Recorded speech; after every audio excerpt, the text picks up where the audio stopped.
Tukakimbia wakati ule. Mbona ni ribe nyanda ribe nyibiga ma Ruhonge rwa gĩbũrũri rũrĩa rũthũrimaga kũrĩa kũrĩ na ng'aragu na kũrĩa gũtarĩ thayũ gũcaria kĩhonia kĩa haro gatagatĩ ka ndũrĩrĩ iria cirĩithagia iria cikoretwo cikĩgũmĩrwo nĩ wĩici wa mahiũ, ũragani na ũthũkangia wa indo. Ceceni cia mohoro Edwin Tum, ũmwe wa andũ arĩa me mũbango-inĩ ũcio, augĩte no nginyagia mũcemanio ũyũ ũrehe hamwe atongoria gĩkanitha, arĩa thirikari na ndũrĩrĩ iria cihutĩtio nĩ ũhoro ũyũ. Jina naitwa Metrin To from State Department of Arid and Semi-Arid Lands. Tuko hapa West Pokot.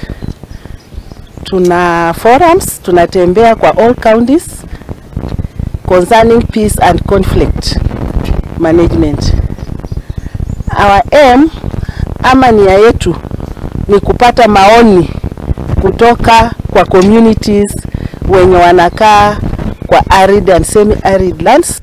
Simon Aleo, munene wa thayũ kaunti-inĩ ya Pokot irathĩro, mwena-inĩ wake augĩte atĩ no nginyagia andũ othe makorwo ho. Today I think it's a big day for us because all of us have come in as a team, and we believe that at the end of the day, when we have been thoroughly sensitized, we will have a way forward as a West Pokot county, as a county that is unique in itself.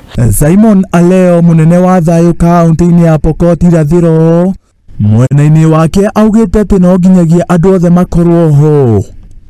Simon Aleo kutoka sub-county ya Kachaliba and Pokot North. Mimi ni mwenyekiti wa amani ambaye nimeshughulikia kwa muda mrefu hii kazi. Naona ni kazi muhimu kwa sababu inajali maslahi ya watu wetu ambao wanatembea na ng'ombe. Ningesema kwa sababu ofisi ambayo inahusika na mambo ya asal na areas, tunashukuru maana tunajua kwamba tulikuwa tumekuwa na challenges.